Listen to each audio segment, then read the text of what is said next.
This is Maginoni, and welcome to another edition of The Good, The Bad, and The Disappointing. Now, this edition, The Good might be controversial, and I'm sure some people are going to say you're out of your mind, and it is Infinity 4 of 6. Now, by that I mean people are going to be like, are you crazy, Superman, Wonder Woman? What about Arkham War? And I say, what about Thor kicking ass and being the god that he is and caused massive destruction? And by causing massive destruction, I mean what Thor did in this book is of such monumental importance at turning the tide of the battle that I sat in my car at the comic store in the parking lot as I was reading this and said, oh my god, this is amazing. Now, first of all, the art is still like the core book. The art has just been fantastic, and the thing is, this is what I don't think a lot of you people understand what's going on here. This is a very rare occurrence where you are getting a major event with two major storylines at the same time. You know, like most events, like look at Forever Evil. Yeah, it's, there's the story of, the crime syndicate coming in and wreaking havoc, and then there's the villains everywhere and finding the superheroes. But that's all connected.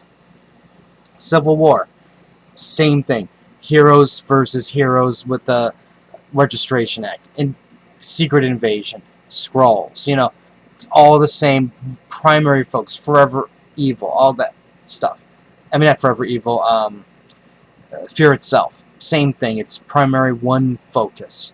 This has a battle in space, and not only did they do the battle in space, but they dared throw in Thanos, and at the same time, this issue right here launches the next major event in humanity.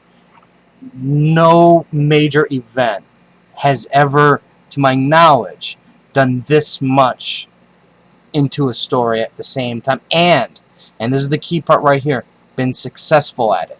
Now, I understand there's a few people out there who say that I didn't really like it because it's too confusing.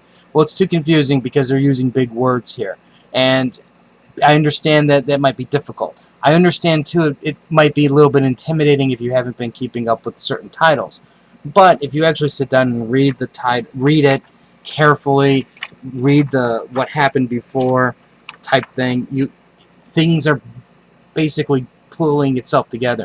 And besides, I don't understand how you can't get the concept of an alien invasion coming to the Earth and heroes going to kill everybody. I don't get that. That's not confusing. But anyways, that's a side comment. Anyways, let's get on to this part here. Now, not only do we get that, but we also get to see Thane for the first time, Thanos' son. And all of this is rampaging full speed ahead. And basically what happens is, in the Thanos side, you have Black Bolt fighting Thanos. And that was, I gotta admit, that was a really good fight. And you have Thanos just taking everything that Black Bolt has to give him. And it just shows you how powerful Thanos is. In case you needed a bar to judge his power level. And because they had the bomb that was set in the previous issues, that releases basically this energy wave, especially with Black Bolt screaming, and it basically what it does is it unlocks or unhides all the Inhumans around the world. And they said, some of them are going to be immediate and some of them are going to be discovered later. So that's the storyline for Inhumanity. Now, while that's going on, Thane, like I said, is discovered, and at the same time, now I'm purposely not going farther into the story because I do not want to reveal what Thor does. But all I will say is this. If you remember last episode where Cap is like, well, it's time for us to, surrender. I remember thinking to myself, you know what? That doesn't seem like Captain America that I know. Captain America will always fight to the bitter end because, that's just the way he is. And it doesn't also make sense in the sense that the heroes come back victorious, and then you have him surrender. So I was going, what does he have up his sleeve? Then Thor appears. And then I'm like, interesting decision. And then an event happens. And then it hit me exactly what was going to happen. And all I have to say is I was not disappointed. Changed the whole tide of battle. And this basically, for me, it elevated this book from, yeah, this is an entertaining read. And, if you compare it against some of the other books, I think what you're going to find is some people are going to like Infinity more, some people are going to like Superman and Wonder Woman more. It held, for the most part, it was holding its own. But then, when the ending of this book happened, I said, well, I have myself a winner right there. Because it was just, I was like, this is what we need in a story. We need Thor kicking ass. We need Captain America with that take no prisoner attitude. And I guarantee you, if this was a DC book, what occurred would never happen at all, no matter what. Because Batman would say, well, there's always another way around the problem. And Superman just would never allow what occurred to happen. Fantastic read. That simple. The bad. And that's Superior Spider-Man Team Up. This was just a complete, utter cluster F of mess.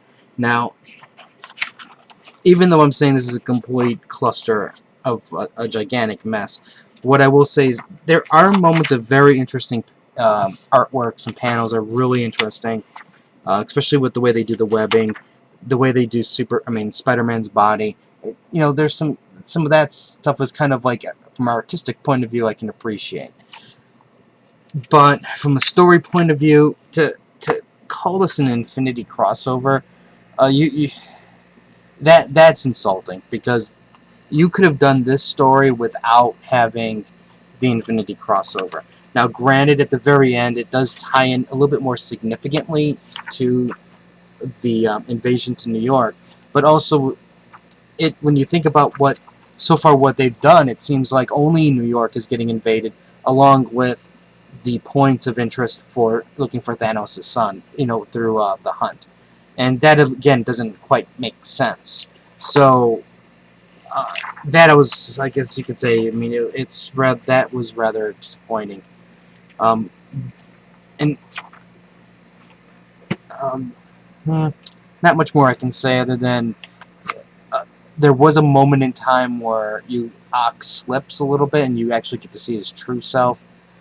But other than that, I would highly recommend, if you're getting Superior Spider-Man Team Up, then, I guess you want it for the collection's sake. But if you're looking for an Infinity crossover, skip this entirely. You're going to feel like you're cheated and very disappointed. Now let's go for the disappointing. And that is Battle of the Atom, Part 7. Now, I'm sure there's a bunch of people who are going, are you out of your mind? This was great. Story advanced. This was fantastic. And you know what? You're right. The story advanced. We got to see more about what's going on with these future heroes. But I got to tell you, when you read, the stories by Bendis and you read the stories by Wood, it's like there's a tremendous difference. Even in the artwork itself. It's like, you're going from like a master painter to like a high schooler who doesn't have lessons. That's what it's almost like at times.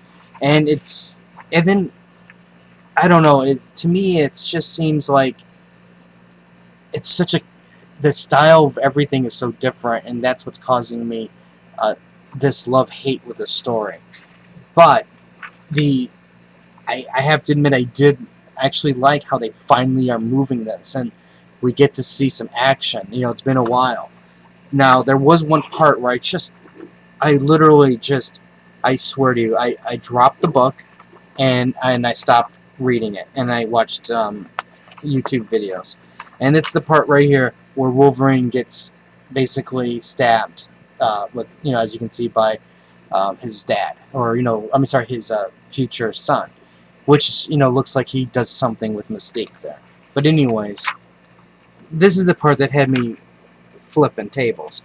you have Wolverine, and he's lying there on the ground, and he's basically going, "I'm bleeding," and Rachel attends to him like he's Cyclops who can't heal himself.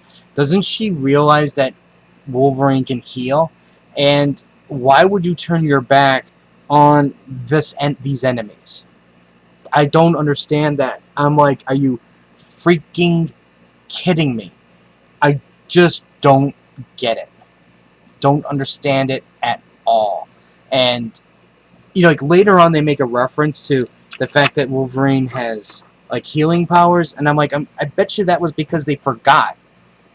This is what we call, we're gonna suspend what characters are supposed to do, just so this way we can tell the story that we need to do, because we had to zap Rachel for just a few minutes, so this way the other characters could get beaten or trapped and not get alerted from her psychic abilities.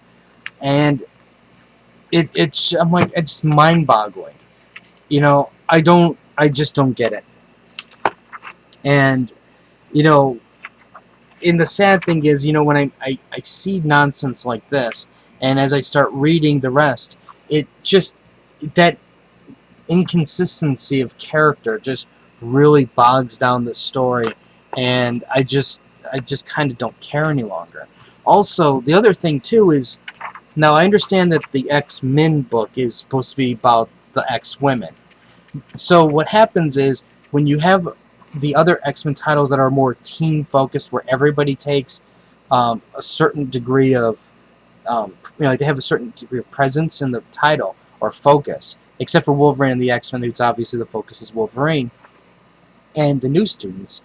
When you go to this, it's kind of like, it's really noticeable where they're really basically pushing all the other characters who got screen time, and then they focus on the women. Rachel, Psylocke, Kitty Pryde. I mean, not Kitty Pryde. I mean Jubilee. And I'm like, it's like, it's just, I think what they need to do is they needed to stop the concept of the X-Men for just an issue, tell the tale without constantly switching focus, have Rachel understand that Wolverine's got healing powers, and then have it smack down. And of course, you need better writing and a little bit better art, and then we're okay. But unfortunately, Wood and Lopez have to follow Bendis and Immonen, or whatever his name is. Anyways, that's my edition of The Good, the Bad, the Disappointing. Let me get you some codes.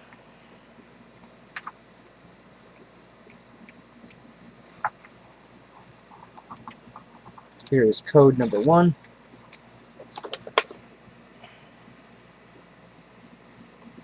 And let me get you this one, because I know there's probably some people out there who are reading Battle of the Atom, and if I can at least save one of you some money.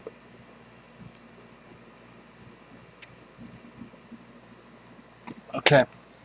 Anyways, if you have any questions, let me know. Let me know what your good, bad, disappointing is. Like the Facebook link, Crunchyroll anime reviews. I'll have more reviews later, so until next